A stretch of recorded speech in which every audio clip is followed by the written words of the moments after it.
Mais do que a goleada, o que me empolga e deveria te empolgar também é ver o Brasil fazendo gols em jogadas bem construídas e com o DNA do Real Madrid do Ancelotti. Sim, deixa eu te mostrar isso aqui. Porque se você pegar o lance do primeiro gol desde o início, você tem o Brasil superando a pressão alta da Coreia do Sul e quem vem receber essa bola por dentro é o Vinícius Júnior, que vale lembrar era o cara mais avançado do time antes do Brasil recuperar a bola e agora é quem vem receber. Um pouco aí da liberdade de movimentação que o Ancelotti sempre concedeu para ele no Real Madrid. Ter campo para correr é tudo que esse menino gosta. E perceba que na sequência da jogada vai acontecer uma inversão entre ele e o Rodrigo. Depois do passe, o Vinícius Júnior vai para a ponta e o Rodrigo começa a vir para dentro. E esse movimento do Vini também é o que arrasta um pouco a marcação da Coreia e deixa mais espaço para o Rodrigo no 1 contra 1. E essa troca acontece desde o início do jogo, né? Olha como aqui o Vinícius Júnior está centralizado e vai acontecer mais uma vez essa inversão. Ele vai abrir para a ponta esquerda, Rodrigo vai carregar essa bola por dentro. Quem assistiu alguns jogos do Real Madrid do Ancelotti sabe que isso aí acontecia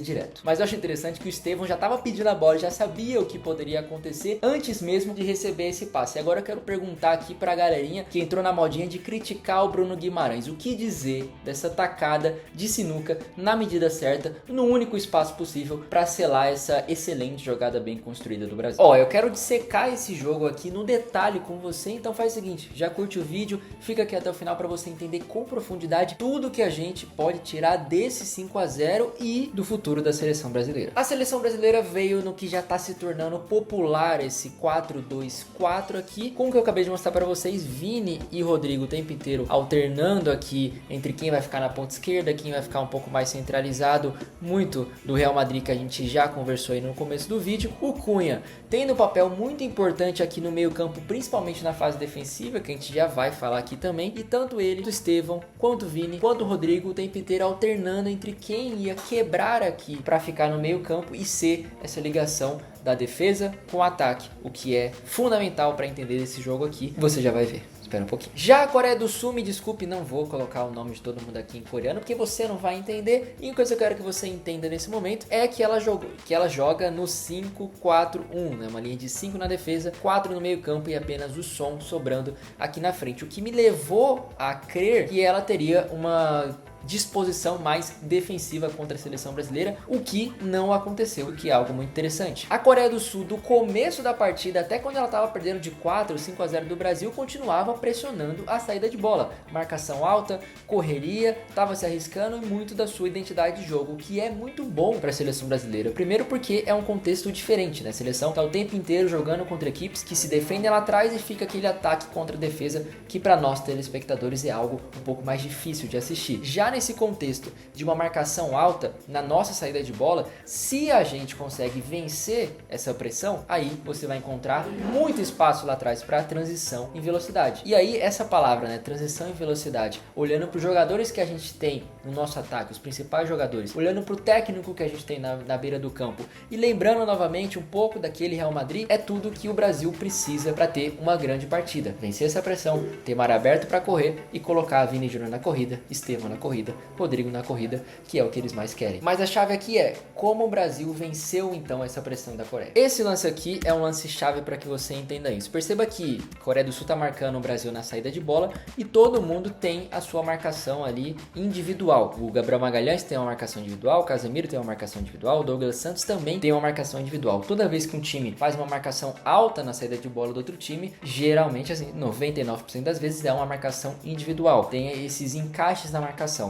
O que nos leva a um cenário que, se você tem um ataque como o do Brasil, que teve nesse jogo muita troca de posição e aquilo de o tempo inteiro algum dos 4 jogadores quebrar para vir para o meio campo, para vir receber essa bola, significa que você vai estar fazendo arrastes de marcação para o adversário. Você vai estar arrastando o marcador para um lado para vir um outro jogador no seu espaço e fazendo isso consecutivamente faz com que algum deles tenha um pouco mais de espaço, esteja um pouco mais livre para receber esse passe. E se você consegue fazer um passe que sai aqui dos pés do Gabriel Magalhães, da defesa, pula a casinha aqui, não precisa nem chegar no Bruno Guimarães e consegue ligar diretamente alguém aqui no ataque, olha a quantidade de jogadorzinhos de vermelho que você deixa lá pro seu campo de defesa e consegue fazer um ataque aqui ligado pelo Matheus Cunha, que deve ter saído aqui da ponta para vir receber essa bola, que se torna aqui um 3 contra 2, né? 3 jogadores do Brasil, mais esses 2 aqui da Coreia do Sul. E aqui a conclusão do lance também é muito interessante, né? O Matheus Cunha faz o passe, já consegue atacar o espaço aqui na frente. O Vinícius Júnior faz o gato aqui, né? Tava acompanhando o Min Jae aqui, que faz o corte para receber na frente e tem a finalização travada no minuto final, mas é uma grande jogada do Brasil. Estamos diante então de uma seleção brasileira que mostrou nessa partida que entendeu muito bem como que você consegue atrair a marcação do adversário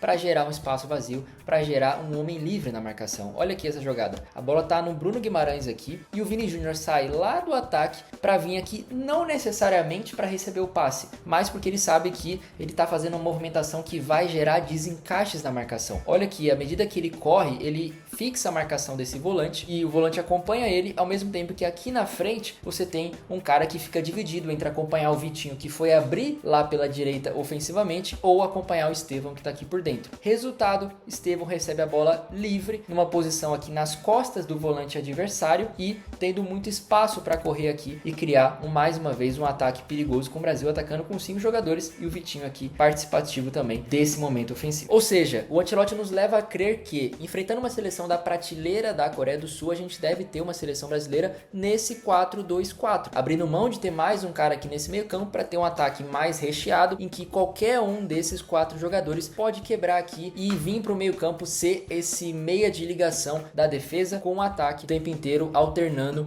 de posição aqui na frente. E que não sofreu defensivamente contra a Coreia do Sul usando essa formação, porque teve o Matheus Cunha que se doou muito defensivamente, recuava aqui para marcar pelo meio campo, sendo um terceiro homem aqui sempre que o Brasil precisou. Olha nesse lance aqui como você tem o Vini Júnior e o Rodrigo mais avançados na marcação e o Matheus Cunha vindo marcar aqui por dentro, preocupado em marcar os volantes aqui da Coreia do Sul. Isso se repetiu o jogo inteiro, né? Aqui você consegue ver claramente ele pressionando o primeiro volante adversário, enquanto o Vini tá mais na frente, o Rodrigo tá de um lado, o Estevão tá do outro e persegue, né? Marca o cara aqui para impedir esse primeiro momento de criação e na sequência do lance, quando a Coreia do Sul começa a ocupar o campo ofensivo do Brasil, olha onde ele tá aqui, ao lado de Casemiro, ao lado de Bruno Guimarães, fazendo praticamente com que o Brasil se defenda em um 4-1-4-1, né? Você tem o Matheus Cunha aqui ao lado do Bruno, mesma altura do Bruno, se defendendo aqui com Casemiro no meio deles. E aí quem sobra lá na frente é só o Vini Júnior, né? Tá todo mundo aqui atrás, Rodrigo, ó, o Matheus Cunha aqui, mesma altura do Bruno mais uma vez, Casemiro um pouco mais recuado. Foi assim que o Brasil passou a se defender contra a Coreia do Sul. Agora, eu quero muito acreditar que você não faz parte da galerinha do discurso do mas é só a Coreia do Sul não é tudo isso, porque se empata é crise, se vence com um placar mínimo tá muito ruim, agora se vence, convence, goleia, também tá ruim, né? Ou seja, quando você vai conseguir elogiar alguma coisa da seleção, perceber alguma evolução da seleção brasileira ou até da sua vida, começa a ficar preocupado como você lida com a sua vida. A realidade da Copa do Mundo é que a gente enfrenta mais Coreias do Sul do que Alemanhas, Franças, por aí. E mostrar que a gente está em um nível acima desse tipo de seleção é algo positivo, ainda mais com os pontos que eu já citei aqui e vou citar até o final do vídeo. O 5-0 contra a Coreia do Sul revela mais uma seleção que conseguiu jogar bem, conseguiu converter as chances que criou, forçar a Coreia ao erro, fazer gol até de contra-ataque, do que de fato falar que não, a Coreia do Sul é de um nível muito abaixo do Brasil. Isso aí é você querer brigar com a imagem. E eu gosto do segundo gol do Brasil porque pra mim ele mostra um crescimento em entrosamento e em buscar jogadas diferentes, né? Porque, mais uma vez, né, o Brasil muitas vezes vai enfrentar equipes que vão ficar recuadas assim. A Coreia nem ficou assim o jogo inteiro, né? Ficou assim poucas vezes. Mas a gente vai enfrentar equipes que vai ser 80% do jogo essa situação aqui. E fazer isso de, por exemplo, abrir um jogador, né? Conseguir rodar a bola rápido para pegar o cara livre na ponta era algo que o Brasil já fazia. Mas geralmente a bola ia vir pro Vini aqui, ele ia tentar um cruzamento na área, cheio de cara da Coreia do Sul, com ninguém tão alto assim do Brasil, e é um cruzamento que não ia dar em nada. E às vezes a situação é tão simples quanto ter 2 jogadores aqui posicionando um pouco fora desse bloco de marcação, como o Casemiro e o Rodrigo fez, e ter um entrosamento, mostrar a qualidade individual que o Brasil tem para criar situações diferentes do que um cruzamento na área, criar situações diferentes, como tocar passes aqui dentro da área adversária e fazer um golaço, para mim um golaço, esse gol do Rodrigo. O terceiro e o quarto gol do Brasil vem de erros individuais da Coreia, né? O Min Jae parece que é um zagueiro que gosta de estar envolvido nesse tipo de lance, mas também também de uma marcação alta do Brasil, que é cada vez mais encaixada e confiável. Uma marcação alta que começou a aparecer no terceiro jogo contra o Chile e hoje aqui no quinto jogo do Ancelotti já gerou 2 gols. Então tem um caminho claro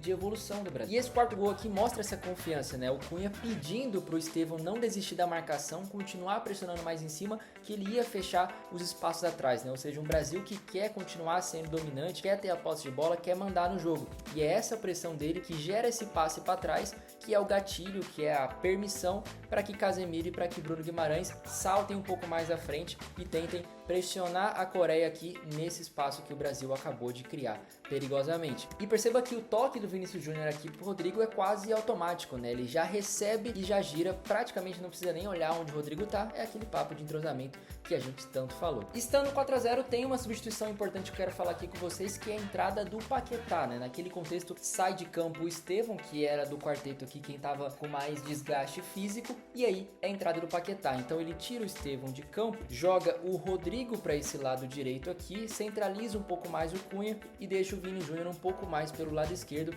enquanto o Paquetá entra para formar uma trinca aqui no meio campo com o Casemiro um pouco mais atrás, Bruno Guimarães e Paquetá. Essa para mim deve ser a cara da seleção brasileira quando ela enfrentar uma seleção mais forte, né? As grandes seleções europeias, o Brasil deve jogar nesse 4-3-3, porque com o Paquetá ela ganha aqui mais capacidade defensiva no meio campo. Mesmo que o Cunha estivesse recuando aquilo tudo que eu mostrei e ficando ao lado do Bruno Guimarães ali e do Casemiro, o Paquetá tem muito mais capacidade defensiva do que ele, traz mais segurança para esse setor. E eu não acho que com ele em campo o Brasil também perca muito ofensivamente. Eu acho que ele é um cara que ajuda bastante o time, tanto na defesa quanto no ataque. É um daqueles jogadores que a torcida tem uma birra, que pra mim não faz sentido nenhum, porque toda vez que ele entra, ele vai bem. E pra mim, mais do que isso, o Paquetá tem uma parada que ele potencializa muitos jogadores que estão ao redor dele, né? Principalmente os grandes jogadores. Ele é um cara que consegue pensar com eles, né? Se você lembrar do ciclo da última Copa do Mundo, foi a entrada do Paquetá naquele meio campo ali que resolveu a seleção brasileira do meio pra frente, porque ele era o cara que conseguia jogar com o Neymar, entender o Neymar, entender como potencializar o Neymar dentro de campo. E não é à toa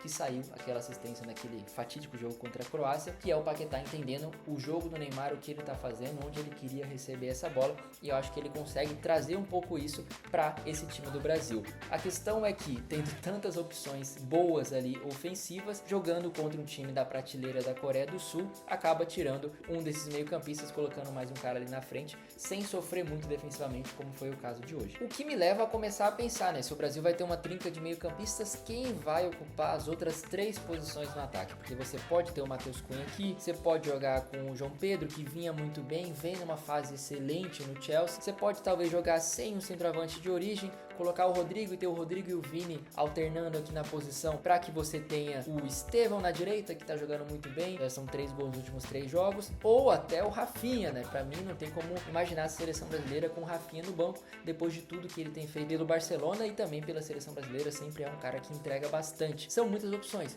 nem falei aqui de Luiz Henrique, nem falei aqui de Martinelli. Eu acho que é um Brasil que tá recheado de opções ofensivas aqui e fica até difícil projetar quem vai ocupar cada espaço, que é bom pra gente, né? Uma seleção brasileira que consegue se organizar de maneiras diferentes aqui do meio pra frente, tem jogadores até de características parecidas aqui que conseguem ter sempre uma boa opção no banco. E cara, olha esse cenário aqui, né? As seleções geralmente convocam 8 jogadores de ataque. Olhando esses 8 jogadores de ataque aqui, que são muitos deles, né, quase titulares na seleção brasileira, quem você tiraria pra colocar o Neymar nesse bolo aqui? Assim, olhando o nível que o Neymar tenha desempenhado hoje no Santos, né? Longe das condições físicas ideais, longe inclusive das condições técnicas que ele já mostrou, que a gente sabe que ele tem de futebol, tem sido muito diferente. E olhando o que esses caras têm feito pelos seus clubes e agora cada vez mais pela seleção brasileira, como a seleção tem se encaixado com esses novos nomes, fica cada vez mais difícil de imaginar esse cenário assim. Até porque ter o Neymar aqui mudaria um pouco desse time que tem sido cada vez mais de transições de velocidade, de muita intensidade ali nas trocas de posições na frente o tempo inteiro. Fica cada vez mais difícil de pintar esse cenário, ainda que eu queira ver ele de volta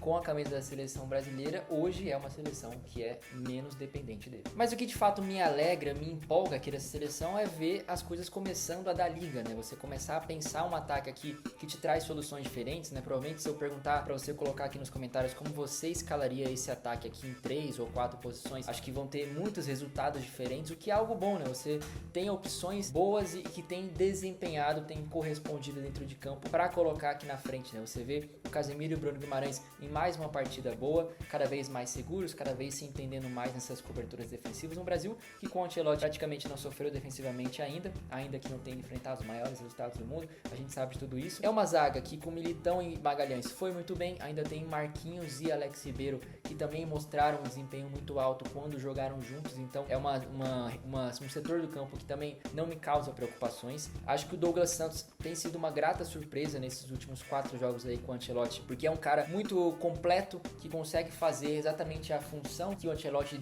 desenhou para ele e tem entregado muito bem. Acho que talvez nesse momento até o Caio Henrique e o Carlos Augusto disputem mais essa segunda vaga, talvez o Douglas Santos já está com meio pé ali na posição. E na direita aqui eu vejo o Wesley como o titular ainda, mas vejo que tem 3 jogadores disputando essa segunda vaga, né? Acho que o Vitinho foi bem no primeiro tempo, no jogo ali, né? Primeiro e começo do segundo tempo, apesar de não ter tido tanta participação ofensiva, coisa que o PH já teve mais, né? O contexto do jogo diferente, mas o PH tem um pouco mais a característica do Wesley, de ser esse cara o tempo inteiro de chegada no ataque, de conseguir botar na frente o cara chegar, e acho que o Wanderson também disputa por essa vaga, esses 3 aí talvez disputando, e não acho que o Brasil perderia muito com qualquer um deles, né? A gente sempre se debate, pô, esse lateral não é o melhor da posição, tá longe de ser, mas toda a seleção tem isso em alguns setores, e com o cara jogando bem, não atrapalhando, acho que o Brasil só tem a ganhar com ele. Então me fala aqui embaixo, você já tá completamente empolgado ou ainda tá com um pé atrás com essa seleção brasileira? Me conta aí, e lembrando que o link para participar da minha comunidade tá aqui na descrição do vídeo. Fechou? É nóis!